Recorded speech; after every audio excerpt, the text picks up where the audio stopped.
Today I am visiting the Regal Sandhills 16 in IMAX.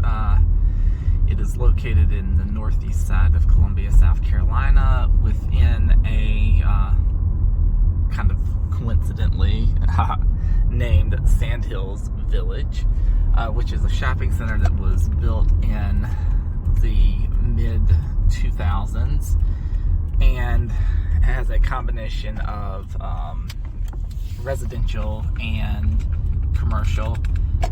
It has a reputation of not being a place that really kind of met the development that was expected. If you saw where I entered, there were a lot of empty signs, and there is a lot of space unused and for sale. But there is still a good bit of stuff located here. It's not a place that I get out to very frequently because it's about 30 minutes from where I'm at, and none of the businesses are really things that are worth the drive, aside from occasionally a movie at the theater here.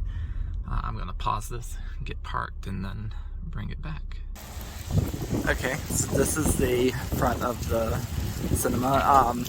The Sandhills Cinema 16 part here, based upon what I know, is original to the theater, which opened as an Eastern Federal Theater in May of 2005, kind of while Regal was in the process of purchasing the chain, so it converted to be a Regal pretty soon thereafter in July of 2005. It did not open, to my knowledge, with any premium and large formats, but it eventually had an IMAX conversion, and a RPX, I think, was added even later. Those were probably in the 2010s at some point. I'm not exactly sure. I just know that this is the only IMAX in the Columbia area, and unfortunately, also, as said before, very inconveniently located to me. It's also the only RPX. The nicer theater does not have that. We had dual box offices on both sides when they used such things, but of course they don't now. They do still have the times posted above it though. And they've got a little bit of area on the sides for your standard one sheets. Inside you'll find a pretty big lobby. It's pretty high ceilings. It's got this nice curtain here in the back. The sides here. Located at the front are two kiosks of one of my favorite styles. I think that it's really an easy to use one, unlike a couple of the Regal options for the kiosks.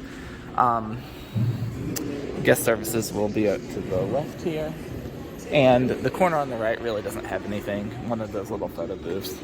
The concession here is an island, as you can see, floating in the middle.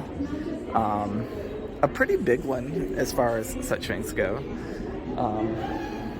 Behind it they have not just one, but two birthday party rooms that they have available. Pretty on the small side, but good. Have a couple of arcade games located on the backs and sides here. Coming around the other side of the concession island.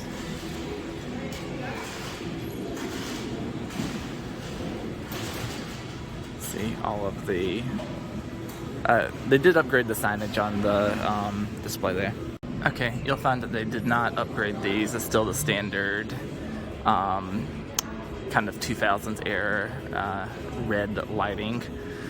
The IMAX is a converted auditorium 16, so even though it says 16 and IMAX, that it is 16 total.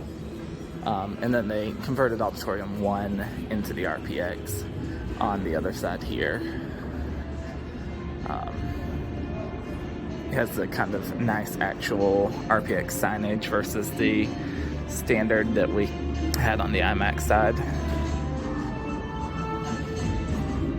The rest of the auditoriums have seen no upgrades and are indeed kind of, they're okay.